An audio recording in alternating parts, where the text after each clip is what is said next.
नमस्कार, मैं हूं आपका हिंदी अध्यापक शेख मोइनुद्दीन। आज हम पढ़ने जा रहे हैं 8वीं कक्षा प्रथम भाषा हिंदी पाठ्य पुस्तक से लाख की चूड़ियां दूसरा पाठ। कामतानाथ जी इसके लेखक है। हम इस पाठ का पहला भाग पढ़ चुके हैं, दूसरा भाग आज हम पढ़ने जा रहे हैं। पहले भाग में हम पढ़े थे बदलू नाम का एक मनिहार लाख की चूड़ियां बनाया करता था। उसके पास लेखक जाकर बैठा करता था और उसके लिए लाख की गोलियां भी बनाकर दिया करता था बदलू ने। बदलू उसे प्यार से लला कहकर बुलाया करता था। तो ये थी लेखक के बचपन की बात। पार्ट 2 में हम देखेंगे। आप सभी लोग अपने अपने पाठ्य पुस्तक निकालिए। पृष्ठ संख्या 9 के अंतर्गत आखिरी अनुच्छेद, लास्ट पैराग्राफ को देखिए। मैं बहुधा हर गर्मी की छुट्टियों में अपने मामा के यहाँ चला जाता था। लेखक कह रहा है, मैं हमेशा गर्मी की छुट्टियों में अपने मामा के गांव चला जाया करता था और एक आध महीने वहां रहकर स्कूल खुलने के समय तक वापस आ जाता था। एक आध महीना, 15-20 दिन या नहीं तो एक महीना वहां पर रहकर स्कूल खुलते समय फिर वापस आ जाया करता था। परंतु 2-3 बार ही मैं अपने मामा के यहाँ गया होऊंगा, तभी मेरे पिता की एक दूर के शहर में बदली हो गई और एक लंबी अवधि तक मैं अपने मामा के गांव ना जा सका। हाँ, तो लेखक कह रहे हैं यहाँ पर 2-3 बार ही मैं अपने मामा के गांव गया था। उसके बाद मेरे पिताजी का तबादला हो गया, बदली हो गई, ट्रांसफ़र। बदली मीन्स ट्रांसफ़र हो गया और कुछ लंबे समय तक, लंबी अवधि तक, अवधि का अर्थ समय, लंबे समय तक मैं अपने मामा के गांव नहीं जा सका। तब लगभग 8-10 वर्ष के बाद जब मैं मामा के यहाँ गया तो इतना बड़ा हो चुका था कि लाख की गोलियों में मेरी रुचि नहीं रह गई थी। हाँ, 8-10 वर्ष के बाद मैं अपने मामा के गांव गया था तो इतना बड़ा हो चुका था, लाख की गोलियां खेलने में मुझे दिलचस्पी नहीं थी। अतः गांव में होते हुए भी कई दिनों तक मुझे बदलू का ध्यान न आया। इस बीच मैंने देखा कि गांव में लगभग सभी स्त्रियां कांच की चूड़ियां पहने हैं। हाँ, लगभग गांव में सभी लोग कांच की चूड़ियां पहने हैं, इसलिए विरले ही हाथों में मैंने लाख की चूड़ियां देखी है। बिरले का अर्थ क्या है? बहुत कम हाथों में मैंने लाख की चूड़ियां देखी है। ऐसा कौन कह रहा है? लेखक कह रहा है। तब एक दिन सहसा मुझे बदलू का ध्यान हो आया। बात यह हुई कि बरसात में मेरे मामा की एक छोटी लड़की आंगन में फिसलकर गिर पड़ी और उसके हाथ की कांच की चूड़ी टूटकर उसकी कलाई में घुस गई और उससे खून बहने लगा। हाँ, तो एक बार बरसात के दिन थे, बरसात में इसके मामा की छोटी लड़की ने घर के आंगन में फिसलकर गिर चुकी थी। उसके हाथ की कलाई में कांच की चूड़ियां थी। ये कांच की चूड़ी गिरने से टूटकर उसकी कलाई में चुभ गई। चुभने से उसको खून बहने लगा। मेरे मामा उस समय घर पर ना थे। मुझे ही उसकी मरहम पट्टी करनी पड़ी। मेरे मामा उस समय कहाँ गए थे? बाहर कहीं काम के लिए गए थे, घर पर नहीं थे, तो मुझे ही मरहम पट्टी करना पड़ा। मरहम का अर्थ क्या होता है? मरहम पट्टी का अर्थ क्या होता है? फर्स्ट एड करना पड़ा। तभी सहसा मुझे बदलू काका का ध्यान हो आया और मैंने सोचा कि उनसे मिल आऊं। अतः शाम को मैं घूमते घूमते उसके घर चला गया। हाँ, इस प्रकार मुझे बदलू काका की याद आई। मैं उससे मिलना चाहता था, इसलिए शाम के समय घूमते घूमते उसके घर चला गया।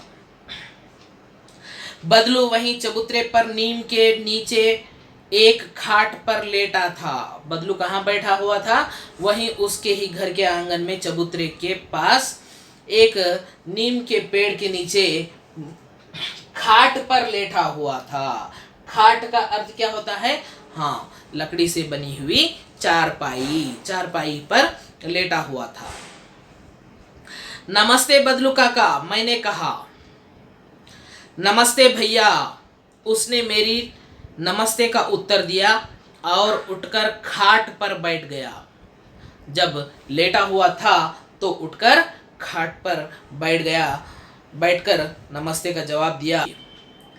परंतु उसने मुझे पहचाना नहीं और देर तक मेरी ओर निहारता रहा। हाँ, खाट पर से उठकर बैठ गया, नमस्ते का जवाब भी दिया और उसको देर तक देखता रहा, क्योंकि वह बदलू बहुत दिनों के बाद ये लेखक उसके घर गया था, इसलिए उसे पहचान नहीं पाया। मैं हूं जनार्दन काका, आपके पास से गोलियां बनवा कर ले जाता था। हाँ, आप नहीं पहचाने होंगे, मैं हूँ जनार्दन, मुझे जनार्दन कहते हैं। आपके पास से मैं गोलियां बनवा कर ले जाया करता था। मैंने अपना परिचय दिया। बदलू फिर भी चुप रहा, मानो वह अपने स्मृति पटल पर अतीत के चित्र उतार रहा हो। और तब वह एकदम बोल पड़ा, आओ आओ लला, बैठो, बहुत दिन बाद गांव आए। हाँ, तो देखिए, फिर भी बदलू कुछ ना कुछ सोच रहा था। उसको याद करने के लिए 8-10 साल के बाद वह बदलू से मिलने गया था, तो वो लेखक किस प्रकार छोटा सा था उसको याद कर रहा था। स्मृति पटल में उसके अतीत के चित्र को याद कर रहा था और कहने लगा, आओ आओ लला, बैठो, बहुत दिनों के बाद गांव आए हो, इस प्रकार कहा। हाँ, इधर आना नहीं हो सका काका, मैंने चारपाई पर बैठते हुए उत्तर दे दिया। लेखक ने चारपाई पर बैठते हुए उत्तर दिया कि इस गांव की ओर आना नहीं हो पाया। कुछ देर फिर शांति रही। मैंने इधर उधर दृष्टि दौड़ाई, ना तो मुझे उसकी मछिया ही नजर आई और ना ही भट्टी। कुछ देर ऐसे ही शांति बनी रही। उसके बाद मैंने चारों ओर नजर दौड़ाई तो मुझे ना ही उसकी मछिया का अर्थ क्या है? स्टूल, जो स्टूल पर बैठकर वह काम किया करता था, वह मछिया ही दिखाई दिया और ना ही उसकी भट्टी, दहकती हुई लाख को पिघलाने वाली भट्टी ही दिखाई दी। लेखक ने आगे कहा, आजकल काम नहीं करते हो काका? आजकल काम नहीं करते हो क्या? नहीं लाला, काम तो कई साल से बंद है, काम तो कई वर्षों से बंद है। मेरी बनाई हुई चूड़ियां कोई पूछे तब तो। गांव में कांच का प्रचार हो गया है। वह कुछ देर चुप रहा, फिर बोला, मशीन युग है ना लला, आजकल सब काम मशीन से होता है। खेत भी मशीन से जोते जाते हैं और फिर जो सुंदरता कांच की चूड़ियों में होती है वह लाख में कहाँ संभव है। हाँ, कुछ देर सोचकर वह बोलने लगा, नहीं बेटा, काम तो कई सालों से बंद है। आजकल मशीन का युग चल रहा है, कांच की चूड़ियों का प्रचार चल रहा है। पूरे गांव में मशीनों से ही खेत जोता जा रहा है। खेत जोतना मीन्स एग्रीकल्चर करना। खेत जोता जा रहा है। और रही बात, कांच की चूड़ियां जितनी सुंदर होती है उतनी सुंदरता लाख की चूड़ियों में कहां से संभव है, इस प्रकार कहा। लेकिन कांच बड़ा खतरनाक होता है, बड़ी जल्दी टूट जाता है, मैंने कहा। लेखक ने किस प्रकार कहा? लेकिन कांच बहुत खतरनाक होता है ना काका, और जल्द भी टूट जाता है, इस प्रकार कहा। तो बदलू ने जवाब दिया, नाजुक तो फिर होता ही है लला। कहते कहते उसे खांसी आ गई और वह कुछ देर तक खांसता रहा। कहते कहते उसको खांसी आ गई। इस प्रकार खांसी आ गई और कुछ देर तक वह खांसता रहा। मुझे लगा उसे दमा है। लेखक को ऐसा डाउट आ रहा था कि उसे दमा की बीमारी है, आस्थमा की बीमारी, ऐसी कुछ बीमारी है। अवस्था के साथ साथ उसका शरीर ढल चुका था। उम्र के साथ साथ उसका शरीर भी ढीला पड़ चुका था। उसको उसके हाथों पर और माथे पर नसें उभर आई थी। उसके हाथों पर और माथे पर, माथा मीन्स फोरहेड, माथे पर भी नसें उभर आई थी। नसें मीन्स नर्व्स दिखाई देने लगे। जाने कैसे उसने मेरी शंका भाप ली और बोला, दमा नहीं है मुझे, फसली खांसी है। यही महीने 2 महीने से आ रही है, 10-15 दिन में ठीक हो जाएगी। हाँ, तो उसको जो डाउट आ रहा था, बदलू ने उसे भांप लिया। भांप लिया मीन्स समझ गया और कहने लगा, मुझे कोई दमे की बीमारी नहीं है, ये मामूली सूखी खांसी है। यह 1 महीना 2 महीने से आ रही है और 10-15 दिन में कम हो जाएगी। मैं चुप रहा।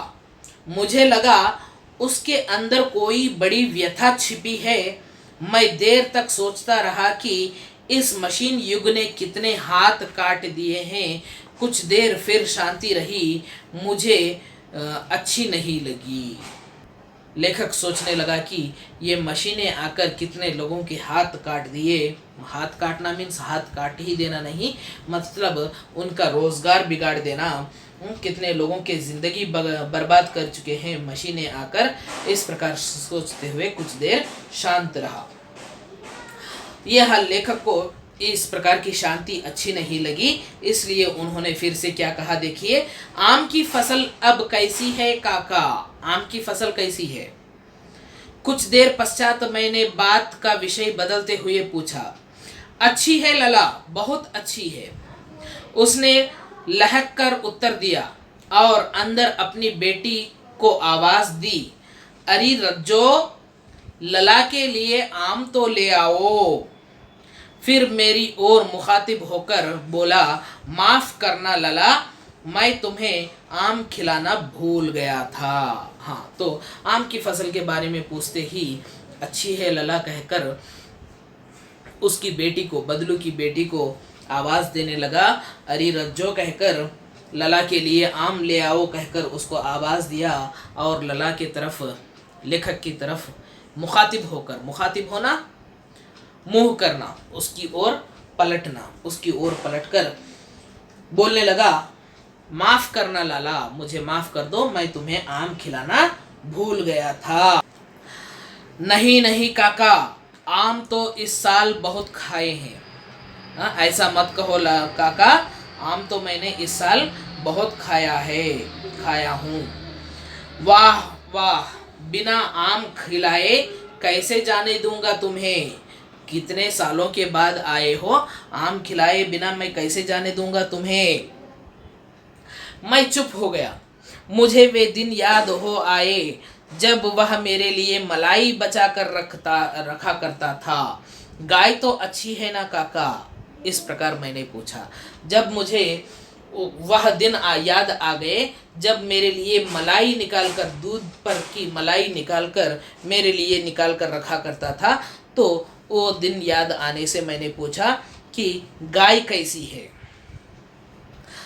तब बदलू ने जवाब दिया, गाय कहाँ है लला, 2 साल हुए बेच दी। कहाँ से खिलाता? उसको खिलाने के लिए घास वगैरह कहाँ से ले आता, इसलिए मैंने गाय को भी बेच दिया 2 साल पहले ही। इतने में रज्जो, उसकी बेटी, बदलू की बेटी, अंदर से एक डलिया में ढेर से आम ले आई। एक डलिया में, एक टोकरी में ढेर सारे आम ले आई। यह तो बहुत है काका, इतने कहाँ खा पाऊंगा, मैंने कहा।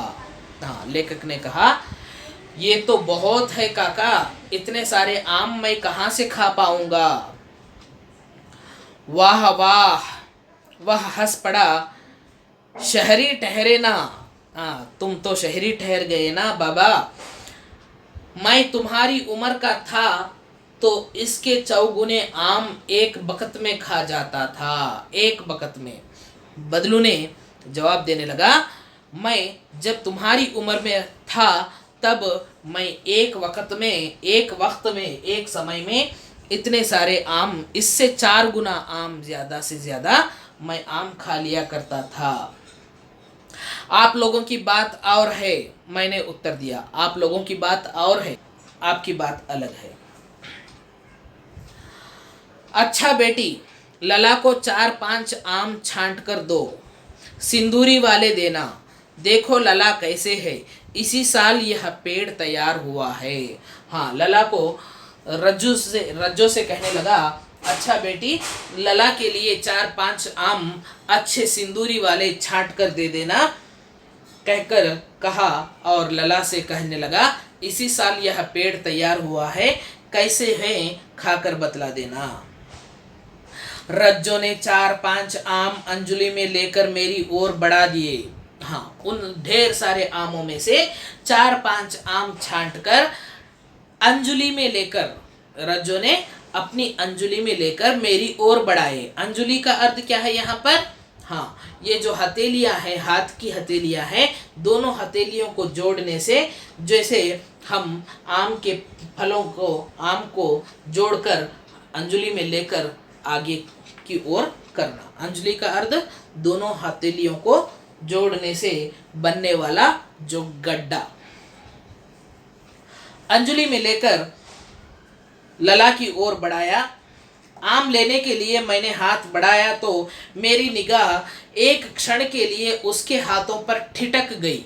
हाँ, जब हाथ बढ़ाया तो आम लेने के लिए मैंने भी हाथ बढ़ाया। जब मेरी नज़र कहाँ पर गई? रज्जो के हाथों पर गई। हाथों पर एक क्षण के लिए ठिठक गई। उसके गोरी गोरी कलाइयों पर लाख की चूड़ियाँ बहुत फब रही थी, बहुत अच्छी लग रही थी। हाँ, तो उसकी कलाई कैसे थी?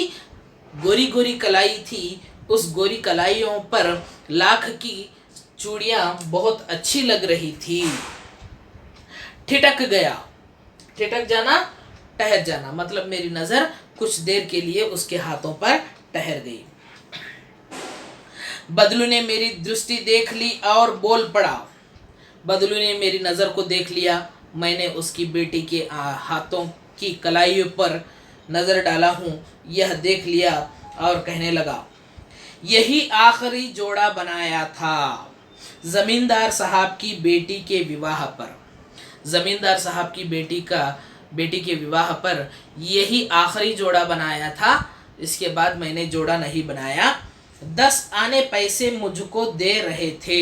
हाँ, इस जोड़े के लिए केवल 10 आने ही मुझे दे रहे थे, इसलिए मैंने उनको यह जोड़ा देने से इनकार कर दिया। मैंने जोड़ा नहीं दिया, कहा शहर से ले आओ। और मैंने कहा शहर से ले आओ, मैं यह जोड़ा आपको नहीं दूंगा, इस प्रकार कहा। मैंने आम ले लिए और खाकर थोड़ी देर पश्चात चला आया।